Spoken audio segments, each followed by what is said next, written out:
पहले क्या होता था कि अन्नकूट जब होता है ना, तो अन्नकूट के समय पर श्रीमद् वल्लभाचार्य जी की 7 निधियां थीं, जिनको उन्होंने अपने पुत्रों को बांट दिया, गुसाई जी आदि ने सबने। एक निधि वहीं श्रीनाथ जी के बगल में विराज रहे हैं श्री विठलनाथ जी। फिर आप जो पुष्टि मार्गी होंगे उनको पता होगा, कोई सूरत में विराजते हैं, कोई बड़ौदा में विराजते हैं, कोई कहीं कहीं, ऐसे सब जगह सारे ठाकुर जी विराजमान है। हमारे गोकुल में है, गोवर्धन में है। तो अन्नकूट के समय पे क्या होता था, 7 ठाकुर जी नाथ द्वार आते थे और श्रीनाथ जी के ही अगल बगल में 7 ठाकुर जी एक सिंहासन पर विराजते और एक साथ सबका अन्नकूट होता था। बहुत ध्यान से सुनिएगा। आज भी नाथ द्वार में नियम है कि जब ठाकुर जी का भोग लगता है ना, तो ऊपर अटारी पर बैठ करके सेनाई बजाई जाती है, नगाड़े बजाए जाते हैं, समझ जाओ कि ठाकुर जी का भोग लग रहा है। तो अन्नकूट के समय पर 7 ठाकुर जी आए और श्रीनाथ जी के सामने अन्नकूट रखा गया। बढ़िया प्रेम से ठाकुर जी ने आरोगा, आरोगने के बाद अन्नकूट आदि सब समेट दिया। 7 निधि अपने अपने स्थान को चले गए। तो एक दिन रात्रि में शयन कराने के बाद जैसे ही मुखिया जी, जो पुजारी जी हैं, वो अपने शयन में गए, तो ठाकुर जी स्वप्न में आ गए श्रीनाथ जी, और स्वप्न में ऐसे आके बैठ गए रूठ के। तो गुसाई जी बोले, मुखिया जी बोले, जय जय, कहां भयो, आप उदास लग रहे हो, तो कमी रह गई, कल तो अन्नकूट पायो आपने, चकाचक भोजन किया है, अब तो आनंद आ रहा होगा। श्रीनाथ जी बोले, मेरो पेट ना भरो, यही मारे तुम्हें दुखी है रहूं। बोले क्यों, पेट क्यों ना भरो?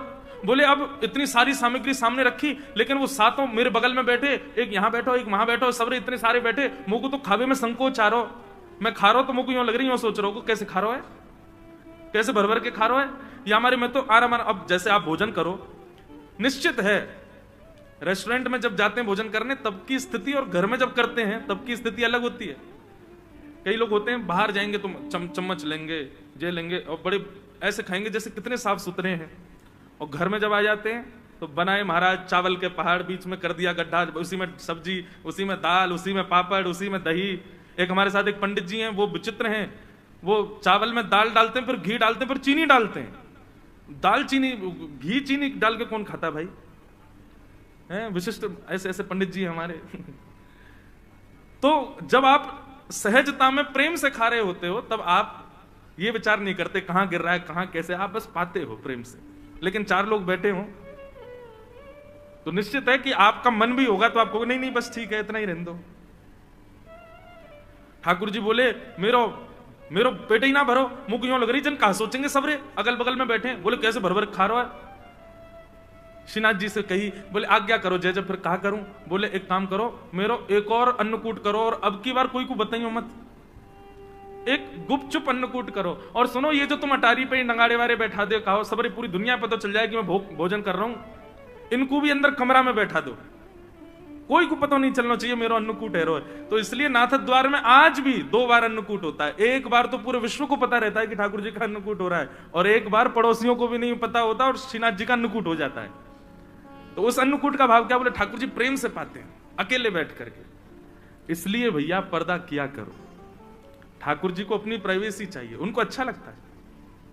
अब हम कथा सुनाने आते हैं, 4 घंटे कोई नहीं जाएगा हमारे लाल जी के कमरे में, तो हमारा भाव क्या रहता है, ठाकुर जी बढ़िया टांग पे टांग धर के पौड़ गए होंगे, बढ़िया डिब्बा, आप सब लोग मिठाई के लाओ तो खोल खोल के देखते होंगे कौन कहा ले क्या आयो, या मैं सजे खा लूं, मधुमंगल श्रीदामा तनसुका मनसुका सब आ जाते होंगे कमरा में, खूब बिस्तर पर कूदते होंगे, तकियान एक दूसरे को मारते होंगे, और जैसे यहाँ आरती होती होगी फिर ऐसे खड़े हो जाते होंगे, हाँ, अब आवे वारो सहज हो जाओ। तो इसलिए ठाकुर जी को थोड़ा एकांत दो, ठाकुर जी को कभी पर्दा करो, कभी ऐसे करो, उसमें ये भाव मत रखो अकेले रह जाएंगे, नहीं, उनको एकांत की स्थिति कभी कभी प्रिय है, लेकिन कभी कभी, रोज नहीं। तो ऐसी बात है भैया, सेवा में सदैव याद रखो जो आपको अच्छा लगता है वो ठाकुर जी को करना नहीं है, ठाकुर जी को जिसमें सुख मिले वो उनको पधराओ, वो उनको प्रदान करो। कई लोग होते हैं हमें तो ऐसे ही अच्छा लगता है, आपके अच्छे लगने के लिए ठाकुर जी हैं क्या? ठाकुर जी को जिसमें रुचि लगे वो ठाकुर जी को निवेदित करो। कथा क्रम में चलें। कल हम आप सब लोगों ने श्रवण किया कि श्रीमद् भागवत की रचना हुई, और श्रीमद् भागवत जी की रचना में प्रधानता पंचम पुरुषार्थ प्रेम की है। वेदव्यास जी ने भागवत की रचना की और वही भागवत की सुंदर गाथा अपने पुत्र श्री सुखदेव जी को अर्पित की। सुखदेव जी ने यह कथा जाकर के परीक्षित को सुनाई। प्रश्न हुआ परीक्षित कौन है? तो यहां से अब महाभारत का थोड़ा प्रसंग आता है कि यदामृधे कौरव संजयाना वीर स्वथो वीर गतिम गतेषु ब्रकोदरावे दगदा विमर्श भृगनोरुदंडे धृतराष्ट्रपुत्रे। महाभारत का युद्ध अपने, बिल्कुल आप लोग सावधानी से सुनिएगा, अपनी अंतिम स्थिति में चल रहा था। दुर्योधन और भीम के बीच में युद्ध चल रहा था। तभी भीम ने दुर्योधन को मारने के लिए अपनी गदा का प्रहार उसकी जंघा पर किया। नाभि से नीचे प्रहार करना युद्ध में मना है, लेकिन भीम ने जंघा पर प्रहार किया। क्यों? सबको कथा पता है कि दुर्योधन का पूरा अंग जो है ना वो लोहे के समान है, उसको मारा नहीं जा सकता। केवल उसके जंघा का भाग ही है, उसका कटी भाग ही एकमात्र है जो चैतन्य हमारी तरह है। बाकी उसका सर्वांगीण अंग दिखता हमारे जैसा है, लेकिन वो पूरा लोहे का है। क्योंकि गांधारी ने अपने संपूर्ण जीवन के नेत्रों की ऊर्जा अपने पुत्र को देखने के लिए निर्वस्त्र अवस्था में देख लिया था, लेकिन भगवान ने आकर के ऐसी युक्ति की कि दुर्योधन से कहा, अरे निर्वस्त्र जाओगे मां के सामने, कम से कम एक कौपीन तो धारण कर लो। तो केले का पत्ता आगे लगा लिया। जैसे गांधारी ने नेत्र खोल करके देखा, संपूर्ण अंग लोहे का हो गया, लेकिन उसकी जंघा का भाग जो है वो रह गया। गांधारी ने डांटा, बोले ये तू केले का पत्ता लपेट के क्यों आया? बोले मां आपके सामने निर्वस्त्र थोड़ी आऊंगा। वही दुर्योधन के वध का कारण बना। भीम ने अपनी गदा का प्रहार दुर्योधन की जंघा पर किया और जंघा टूटते ही दुर्योधन गिर पड़ा। महाभारत का युद्ध पांडव जीत गए। पांडव अपने विजय का आनंद कर रहे थे। भगवान ने संपूर्ण पांडवों को उत्सव मनाने के लिए कहा कि कल उत्सव मनाएंगे, अभी रात्रि विश्राम करो। लेकिन तभी अर्धरात्रि में दुर्योधन ने गुरुपुत्र अश्वत्थामा को भेज दिया, जाओ सोते हुए पांचों पांडवों को मार दो। यदि हम हस्तिनापुर की गद्दी पर नहीं बैठेंगे तो ये भी नहीं बैठेंगे। सोते हुए पांडवों को मारने के लिए अश्वत्थामा आया, परंतु भगवान पांचों पांडवों को लेकर के कहीं अन्य स्थान पर चले गए और अश्वत्थामा ने द्रौपदी के सोते हुए 5 बालकों को मार दिया। अंधेरे के कारण उसको पता नहीं चला, 5 बालकों को मार दिया और पूरे पांडवों के समाज में उत्सव की जगह मातम बनने लगा। प्रातःकाल होते ही जब द्रौपदी को पता चला कि मेरे पुत्र मार दिए, द्रौपदी ने रुदन करना प्रारंभ किया। उसके उस आर्तनाद को सुनकर के अर्जुन का क्रोध बढ़ गया। अर्जुन कहने लगा, द्रौपदी तुम रोना नहीं, मैं तुमको वचन देता हूं, मैं प्रतिज्ञा लेता हूं, जिसने भी तुम्हारे 5 बालकों को मारा वो कोई भी हो, मैं उसको जीवित नहीं छोड़ूंगा। भगवान ने अर्जुन को समझाया, अर्जुन निर्णय लेने में एक बात का ध्यान सदैव रखो। क्या? क्रोध में कभी भी निर्णय नहीं लेना चाहिए।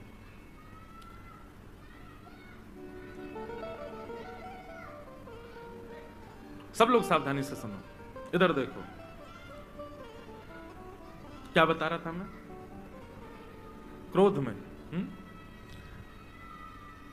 खेल रहे हैं क्या बच्चे? वाह भैया। तो मैं ये कह रहा था, क्रोध में निर्णय नहीं।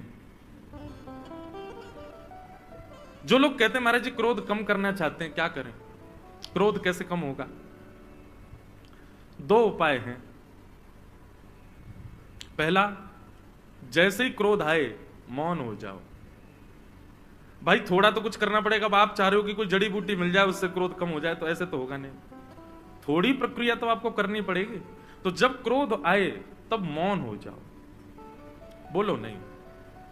क्योंकि क्रोध का सबसे पहला प्रभाव, दुष्प्रभाव आपकी जीभ पर होता है। और उस समय आप ऐसी भाषा का भी प्रयोग कर देते हैं जो आपने कभी नहीं बोली है। देखो, या तो जीवन में सत्संग इतना होना चाहिए कि क्रोध भी आए तो आपकी भाषा डगमगाए ना, लेकिन इतना सत्संग जीवन में नहीं है, इतना हमने अभी सत्संग किया नहीं है, तो क्रोध आने पर अपनी जीव को शांत कर लो, बस मौन हो जाओ, कैसे भी करके टेप लगा लो, मुट्ठियां बांध लो, बोले बोलना नहीं है कुछ भी, बस। दूसरी बात, क्रोध में कुछ भी हो जाए पर कभी भी कोई निर्णय मत लीजिए, क्योंकि क्रोध के समय पर आपका सर्वांगीण अंग, आपके समस्त विचार, आपकी हर स्थिति तामसिक हो जाती है, और तामसिक स्थिति में जब आप निर्णय लेते हैं तो वो आपका कभी कल्याण नहीं करेगी। आज तक भी कई लोग पछताते हैं कि हमने उस समय ऐसा निर्णय क्यों लिया, क्रोध के कारण हमने ऐसा क्यों बोला, वो क्षमा मांगते हैं, बाद में बोध होता है उनको कि हम गलत थे। इसलिए क्रोध में भैया ये दो काम कर लो, एक तो मौन हो जाओ, दूसरी बात कोई निर्णय मत लीजिए। निर्णय तभी लीजिए जब आपका क्रोध शांत हो जाए। क्रोध कैसा होना चाहिए, मैं अपनी कथाओं में कहा करता हूं, जल के जैसा। पानी का स्वभाव है कि जितनी देर उसको अग्नि के ऊपर रखोगे उतनी देर ही गर्म रहता है, पर अग्नि से जैसे ही अलग कर दोगे धीरे धीरे धीरे धीरे अपने आप शांत हो जाता है। कई लोग क्या होता है कि किसी बात से नाराज हो गए, बच्चे ने कुछ तोड़ दिया, अब नाराज हो गए, गुस्सा आ गया, तो जब टूटी हुई वस्तु देखी तो स्वाभाविक है क्रोध आ गया आपको, आपने उस समय थोड़ा उल्टा सीधा कुछ कह दिया या कुछ कर दिया, ठीक है, लेकिन अब वो गिलास साफ कर दिया गया, स्थिति शांत हो गई, बच्चा बेचारा रो लिया, क्षमा मांग ली, सब कर ली, लेकिन अब 3 दिन हो गए, अब गुस्सा ही बैठे हो, उसी बात से ही नाराज बैठे हो, ये क्रोध गलत है। जब स्थिति समाप्त हो जाए तो आपका क्रोध भी समाप्त हो जाना चाहिए। पर जो लोग क्रोध में आकर के वर्षों वर्ष तक क्रोध रहता है, वर्ष तक किसी को क्षमा नहीं करते, वर्ष तक क्रोध में ही रहते हैं, अरे इसने ऐसा किया था मेरे साथ में, ये उचित नहीं है। क्रोध जल के जैसा होना चाहिए, आपका स्वभाव जल के जैसा होना चाहिए। ताप लगी है तो गर्म हो गए, लेकिन ताप से आपको कोई विलक करे तो अपने आप शांत हो जाओ। क्रोध में निर्णय मत लीजिएगा। अर्जुन को भगवान रोकने लगे, अर्जुन निर्णय मत लो, लेकिन अर्जुन नहीं माना। पांडव पक्ष के 3 लोग बचे थे, उनमें से एक अश्वत्थामा था, अश्वत्थामा को पकड़ करके अर्जुन ने बंदी बना दिया और द्रौपदी के सामने प्रस्तुत कर दिया, बोले ये है तुम्हारे बालकों का हत्यारा। अपनी तलवार लेकर के खड़े हो गए अर्जुन और बोले आज्ञा करो द्रौपदी, मैं इसका सर धड़ से अलग करने वाला हूं, तुम्हारी कोई और इच्छा हो तो बताओ, यही है तुम्हारे बालकों का हत्यारा। जैसे ही द्रौपदी ने अश्वत्थामा को देखा, द्रौपदी ने अर्जुन के आगे हाथ जोड़ लिए, बोले अर्जुन इसको मत मारो। क्यों ना मारे? कि उवाच चास हन्तस्य वंधनानयनम सतम मुच्यतामेष ब्राह्मणो नितराम गुरु। हम क्षत्रिय हैं अर्जुन, और ये ब्राह्मण है, और ब्राह्मण के साथ साथ भी ये हमारे गुरु का बेटा है। गुरु पुत्र गुरु के समान होता है, इसको मत मारो। पहला कारण इसको इसलिए मत मारो क्योंकि हम ब्राह्मण नहीं, हम क्षत्रिय हैं और ये ब्राह्मण है। दूसरा कारण इसलिए इसको मत मारो क्योंकि ये गुरु का बेटा है। और तीसरा कारण इसलिए मत मारो क्योंकि ये अपनी मां का इकलौता पुत्र है। इसकी मां विधवा पहले ही हो चुकी है, पति का सहारा नहीं है, और अब इसको भी मार दोगे तो इसकी मां को पुत्र का भी सहारा नहीं रहेगा, अकेली कैसे रहेगी? मेरे 5 पुत्र मर गए पर मेरे 5 पति तो जीवित है ना, इसको मत मारो। लेकिन फिर भी अर्जुन आप चाहते हैं कि इसको मारना है तो मार दीजिए, लेकिन शर्त होगी क्या? इसको मारते ही मुझे मेरे 5 बालक जीवित चाहिए। ऐसा हो पाएगा? नहीं। द्रौपदी की बात में धर्मम न्यायम शकरुणम निर्विलीकम शमम महत, ये 5 बातें हैं। कोई भी निर्णय लेने वाले व्यक्ति को इन 5 बातों का ध्यान रखना चाहिए कि धर्म क्या कहता है, कहीं मेरा निर्णय अधर्म का पक्षधर तो नहीं। किसी भी प्रतिज्ञा लेने वाले व्यक्ति को न्याय का विचार करना चाहिए, मैं जो प्रतिज्ञा लूंगा उससे न्याय होगा कि नहीं।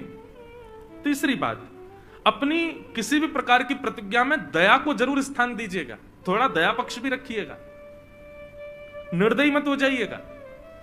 ध्यान रखिए इन बातों को। सबसे पहली बात धर्म का ध्यान रखिएगा, दूसरी बात न्याय होना चाहिए, तीसरी बात करुणा यानी कि दया होनी चाहिए। चौथी बात, निर्वलीकम मतलब निष्कपटता, एक पक्ष के प्रति आपका कपट भाव नहीं दिखना चाहिए।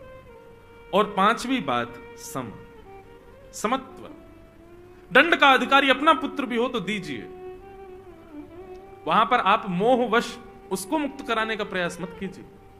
ये 5 बातों का हर व्यक्ति को ध्यान रखना चाहिए कोई भी प्रतिज्ञा लेने से पहले। धर्मम न्यायम शकरुणम निर्वलीकम समम महत। द्रौपदी की बात में ये 5 चीजें थी, धर्म भी था, न्याय भी था, दया भी थी। द्रौपदी कहती है इसको मत मारो क्योंकि ये ब्राह्मण है और हम क्षत्रिय हैं, हम क्षत्रियों के लिए ब्राह्मण सदैव पूजनीय होते हैं। इसको मत मारो क्योंकि ये गुरु का बेटा है। गुरु जिसने तुमको धनुष उठाना सिखाया, जिसने तलवार उठाना सिखाया, जिसने बोलना चलना लड़ना सिखाया, उस गुरु की दक्षिणा के रूप में पुत्र को मारोगे, इसको मत मारो। तीसरी बात, ये अपनी मां का इकलौता पुत्र है। बंधुओं, धर्म कहता है कि आप जिस मार्ग से निकले हो उस मार्ग में कितनी रुकावटें, कितने कांटे, कितने गड्ढे आए हैं, यह पीछे आने वालों को बता दीजिए ताकि उनको वो कष्ट ना सहना पड़े। लेकिन हम लोग उल्टे हैं। हमसे कोई पूछे आप केदारनाथ गए थे, आपकी यात्रा कैसी रही? अब केदारनाथ जाने में महाराज प्राण तो निकल गए हमारे, बस में ऐसी हालत हो गई, हेलीकॉप्टर में ये आओ, फिर वहां ऊपर खच्चरों ने तो फिसल फिसल के हाथ पांव तोड़ दिए, पर दर्शन में भी कोई स्थिति नहीं, वहां पे ऊपर कोई व्यवस्था नहीं थी, और महाराज सर्दी जुकाम हो गया, गर्म पानी नहाने को नहीं मिला, भीड़ के कारण हाथ पांव सब हमारे दब गए, पिच गए। स्थिति तो ऐसी हुई। लेकिन किसी ने पूछा कैसी रही यात्रा? हम भी बना रहे हैं अगले महीने जाने का। बहुत बढ़िया, एक नंबर। बस की सुविधा तो बहुत ही अच्छी, वहां ऊपर रहने की व्यवस्था तो बहुत बढ़िया, गीजर 24 घंटे चलता है, भीड़ तो बिल्कुल होती नहीं है। सुबह के समय जाना, कोई बिल्कुल साफ मिलेगा, सीधे जाओ, प्रणाम करे, निश्चित जाओ, पूरे परिवार सहित जाओ। और मन में क्या सोचना, बेटा जा, तुझे भी तो पता चले। नहीं, अगर हमको किसी मार्ग पर कष्ट हुआ है तो चाहिए कि पीछे उस मार्ग पर जो आ रहे हैं उनको सावधान किया जाए। द्रौपदी कहती है कि पुत्र के मरने पर मां को कितनी पीड़ा होती है, वो पीड़ा अभी मैं सह रही हूं अर्जुन, और मैं नहीं चाहती कि पुत्र मरने पर जो पीड़ा इस मां को हो रही है वो इसकी मां को हो, इसलिए इसको मत मारो। बंधुओं, इतनी बात हो गई, सब लोग चुपचाप खड़े खड़े देख रहे थे, लेकिन तभी सिसकियों की आवाज आने लगी। कौन रो रहा है? दूर खम्भ से सिर टेके हमारे द्वारिकाधीश के नेत्र सजल हो गए। और आसपास खड़े लोगों से ठाकुर जी कहने लगे, मेरी बहन है ये बहुत बड़ी बात है। अरे मां का इतना ममत्व होता है अपने पुत्र से, इतना ज्यादा ममत्व होता है, वो डराती है अपने पुत्र को, रुक जा तेरे पिताजी को आने तो बताऊंगी उनको मैं, ऐसे करता है ये। लेकिन पिताजी जब आ जाते हैं तो पिताजी को बता भी देगी, लेकिन पिता जैसे डांटने लगे तो तक ठीक है, लेकिन पिता कहीं हाथ उठाने लग जाए तो मां आगे आ जाती, नहीं मारोगे नहीं, सुना कितना भी लो, मारने का अधिकार मेरा है, बस इसको पीटना है, मारना है, घूसे देने, जो करना मैं करूंगी, वो मेरे अलावा कोई ना करे। स्कूल पढ़ाने के लिए बच्चे को लेके जाती है, टीचर को बुलाती है, ये कितना भी अपराध करे, कितना भी गलत करे, आप इसकी डायरी में लिख के भेज देना, मुझे फोन कर देना, इसको डांट देना, पर इसको मारना नहीं। ये मां का ममत्व होता है अपने पुत्र के प्रति।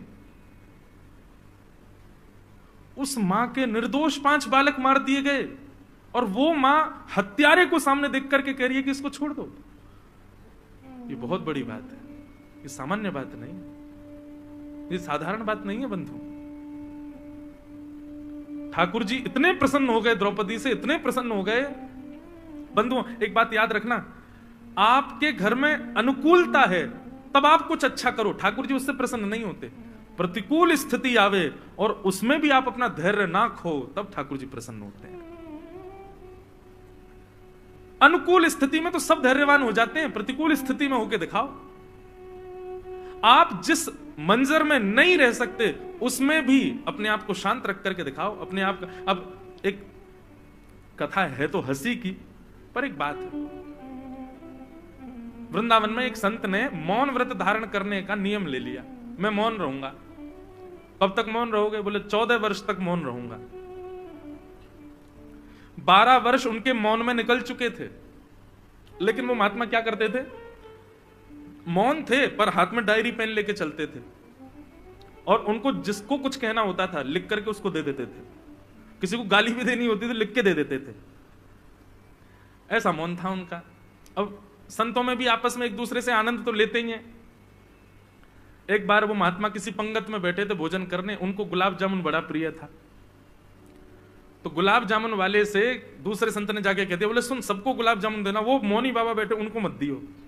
बोले वो तो गुलाब जामुन के बड़े प्रेमी है, 4 पहले ही रखवा लेते हैं। बोले इसीलिए तो कह रहे हैं उनको मत दियो। बोल वो पाएंगे नहीं, तू देना नहीं उनको। अब लेकर के गुलाब जामुन भोग, गुलाब जामुन प्रसाद सबको देते देते जैसे बाबा के पास गए, बाबा तो उसी की प्रतीक्षा कर रहे थे। अच्छा बाबा नहीं चाहिए, आगे चले गए। बाबा तो मौन, कुछ कह तो सकते नहीं। देखने लगे उसको, बोले चला गया, दिख नहीं गया।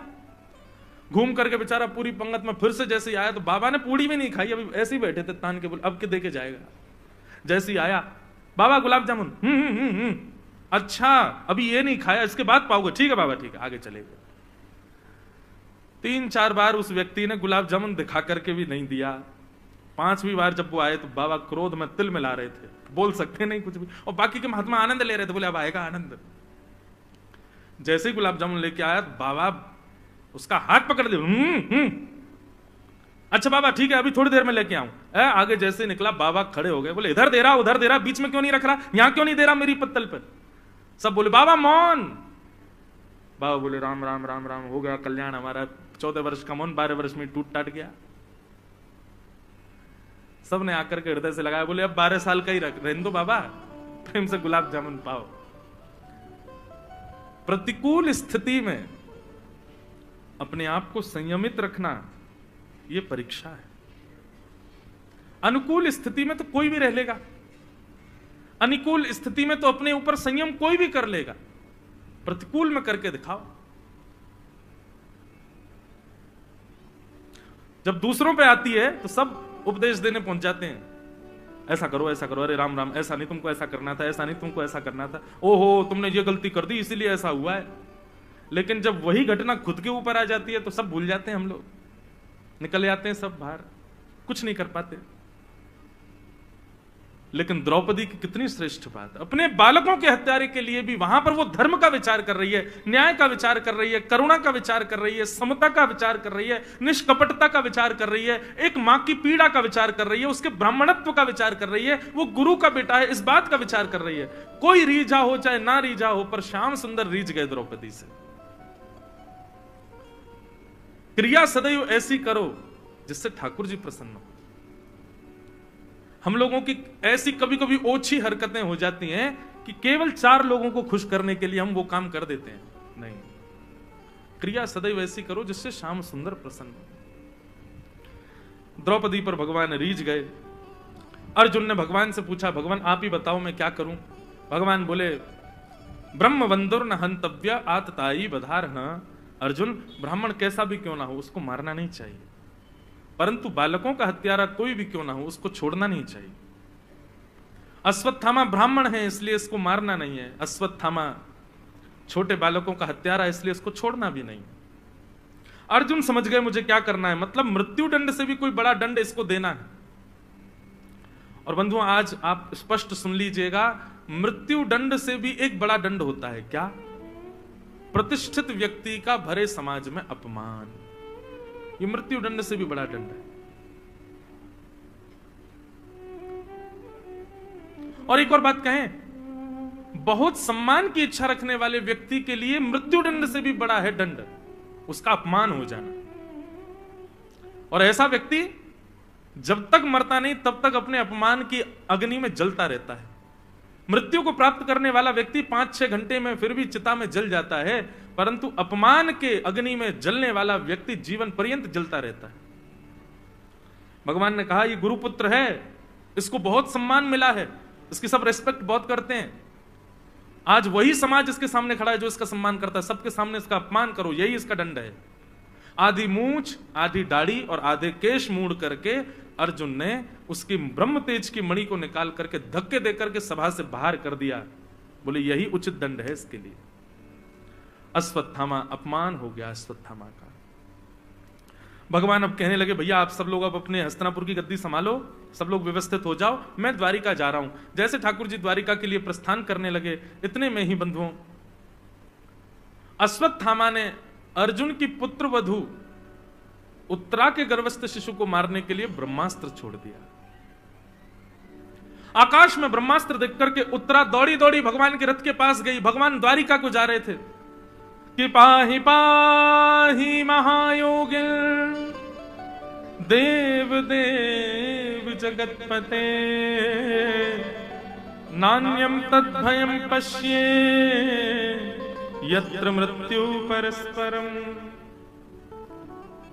त्राहि माम द्वारिकाधीश, मेरी रक्षा करो। भगवान ने तुरंत अपना रथ रोका, उतर करके आए, देखा उत्तरा दौड़ी दौड़ी आ रही है। उत्तरा को तुरंत भगवान ने पूछा, क्या बात है उत्तरा, क्यों रो रही हो? उत्तरा ने कहा, देखिए ना भगवान, अश्वत्थामा ने ब्रह्मास्त्र छोड़ दिया आकाश में मेरे गर्व को मारने के लिए। मेरा गर्व भले ही, मुझे भले ही कुछ भी हो जाए, मेरे गर्व को बचा लो भगवान। मेरे पति को इन लोगों ने पहले ही चक्रव्यूह में फंसा करके मार दिया, कम से कम मैं अपने बालक को जन्म दूं, यह श्रेष्ठता तो मुझे प्राप्त हो। भगवान आप मेरी रक्षा करो। सबके मध्य आकर के उत्तरा ने जब भगवान से प्रार्थना की, ठाकुर जी एक रूप से तो बाहर खड़े थे, अदृश्य रूप से उत्तरा के गर्भ में प्रवेश करके भगवान ने उसके गर्भस्थ शिशु की रक्षा की। आकाश में देखते ही देखते ब्रह्मास्त्र नष्ट हो गया और किसी को पता नहीं चला कि यह ब्रह्मास्त्र नष्ट हुआ कैसे।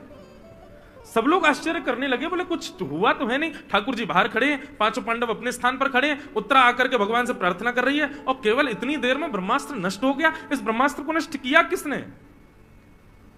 कोई नहीं पहचान पाया। लेकिन बंधुओं, कितनी अच्छी बात, ब्रह्मास्त्र जैसे ही नष्ट हुआ, आकाश की ओर सब लोग आश्चर्यचकित होकर देख रहे थे, कैसे नष्ट हुआ ब्रह्मास्त्र। ठाकुर जी ताली बजाने लगे, बोले जय हो जय हो जय हो। सब बोले क्या हुआ भगवान? बोले उत्तरा के भजन के प्रताप ने, उत्तरा के पातिव्रत धर्म ने, उत्तरा की धर्म नैष्ठिकता ने देखो ब्रह्मास्त्र को आकाश में नष्ट कर दिया। समझ में आई बात? नष्ट तो ठाकुर जी ने किया, लेकिन श्रेय पूरा उत्तरा को दे दिया। उत्तरा ने किया, उत्तरा के भजन बल ने किया।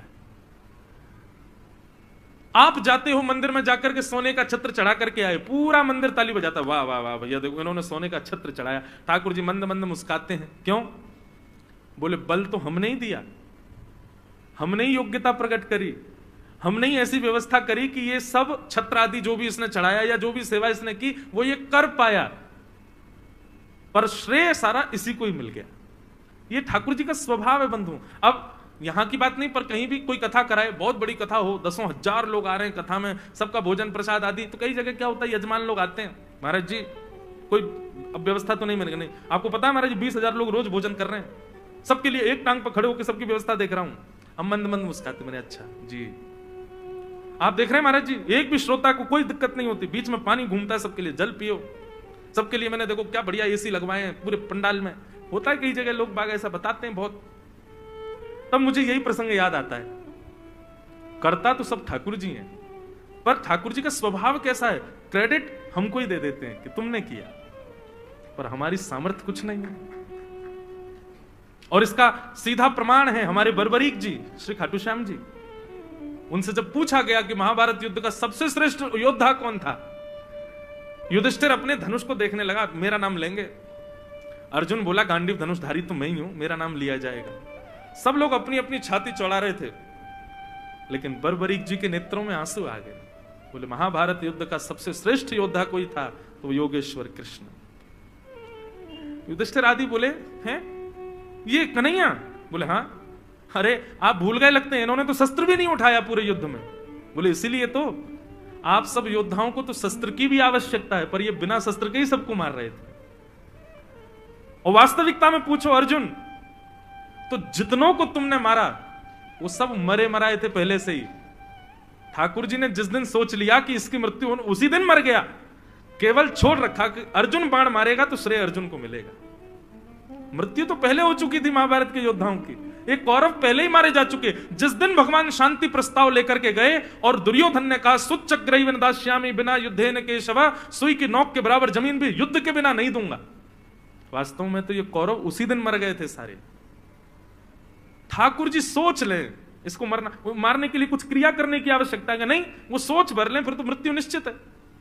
अर्जुन, भगवान ने तो उसी दिन सोच लिया था कि अब सर्वनाश होगा इनका, और सर्वनाश ठाकुर जी सोच लें, उसके बाद करने की आवश्यकता नहीं, हो ही गया।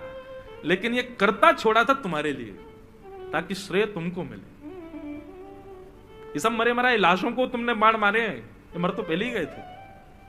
इसलिए भैया आप कुछ भी नहीं करते हो, जो अपना भजन भी गिनते हैं ना, हम इतनी माला करते हैं, हम इतना नाम जप करते हैं, इतने घंटे बैठ के ठाकुर जी की सेवा करते हैं, यह भी आपके बस की बात नहीं। ठाकुर जी जरा से रूठ जाएं, आप 1 मिनट नहीं बैठ पाओगे उनके सामने। आप जो कुछ भी कर रहे हो सब ठाकुर जी की कृपा है, उन्हीं की ही कृपा है।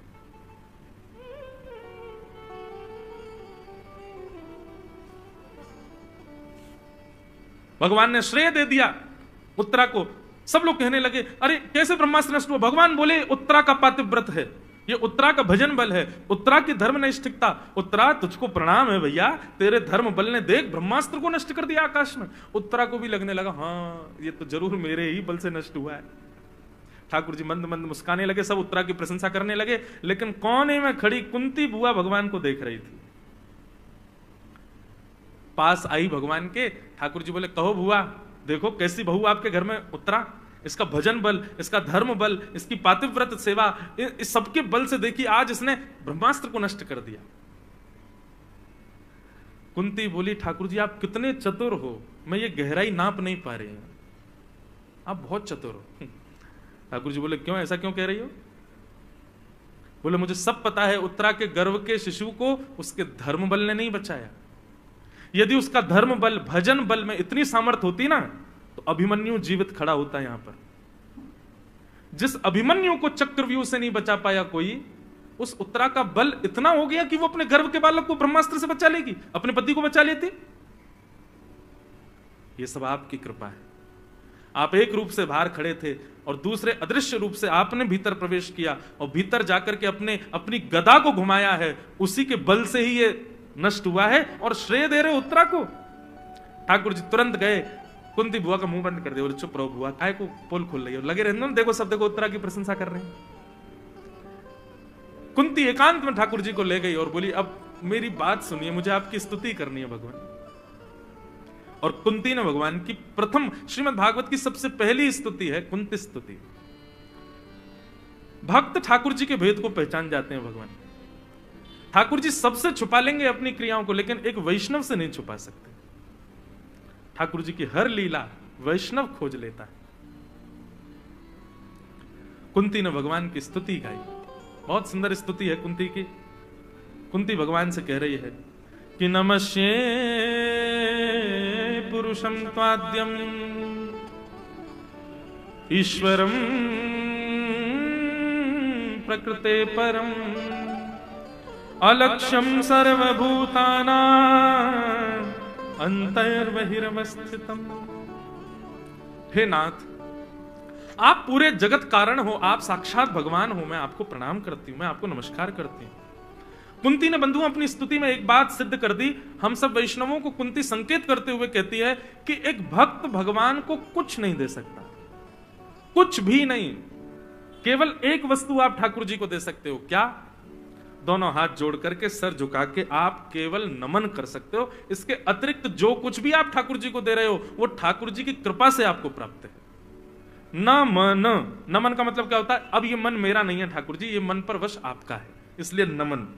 ये सर झुका के नमस्कार करना, केवल इसके अतिरिक्त आप कुछ भी ठाकुर जी को नहीं देते। जो भी दे रहे हो एक प्रकार से ऐसा समझ लो, आप मेरे घर आए और आपने सोचा खाली आता है यार कुछ तो दें महाराज जी को, तो मेरे ही घर में लगे हुए चित्र को उतारा, पहुंच दिया और मुझे कहा महाराज जी आपके घर पधारे, लीजिए आपके लिए भेंट लेके आए। अब मैंने देखी, मैंने यार ये तो मेरे ही डाइनिंग हॉल की चित्र पेंटिंग है, तुमने उतार के मुझको ही दे दी। ठाकुर जी ले लीजिए ना, अब ऐसा मत किए, हमने दिया है, आप इसको मान लीजिए हमारी तरफ से एक उपहार।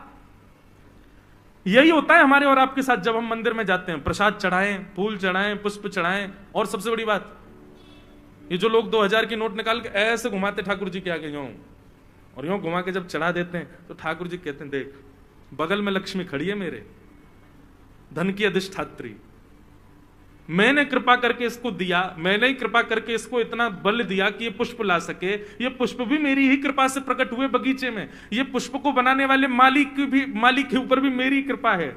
इसमें जो धागा है उसमें भी मेरा ही बल है। उसको पैसे से खरीद करके लाया वो धन भी मेरी पत्नी लक्ष्मी है। लेकर के आया है, जो लेके आया वो भी मैं ही हूं। और आकर के मेरे सामने ऑफर करते हुए अपना श्रेय ले रहा है। आप कुछ नहीं करते ठाकुर जी के लिए, केवल आप नमस्कार करते हो बस। ये दो हाथ जोड़ करके जो आप दीन होते हो ना, बस इसके अतिरिक्त आप और कुछ नहीं दे सकते ठाकुर जी को। कुंती ने यही कहा कि नाथ हम आपको कुछ नहीं दे सकते, केवल नमन कर सकते हैं। तो इसका मतलब ये नहीं है, अब कई कंजूस लोग भी तो बहुत हैं हमारे संसार में। कई लोग आ जाएंगे, महाराज जी आप ही तो कह रहे थे ठाकुर जी की सब वस्तु ठाकुर जी को, काय को 56 भोग लगा मैं ठाकुर जी को, काय को फूल का बंगला लगा मैं ठाकुर जी का, काय को सजावट करें ठाकुर जी की, सब ठाकुर जी तो कर रहे हैं, तो फिर हम लोगों को तो बिल्कुल नमस्कार ही करना चाहिए, नमन ही करना चाहिए, दान पेटी वगैरह सब हटा दो मंदिरों से, इनकी भी क्या आवश्यकता है, ठाकुर जी तो सब है ही है ठाकुर जी का। कई लोग कथा के दो अर्थ निकालने वाले भी होते हैं ना। भाई देखो, ये 56 भोग ठाकुर जी को क्यों लगाया जाता है? हे ठाकुर जी, इस विश्व में 8 अरब लोग हैं।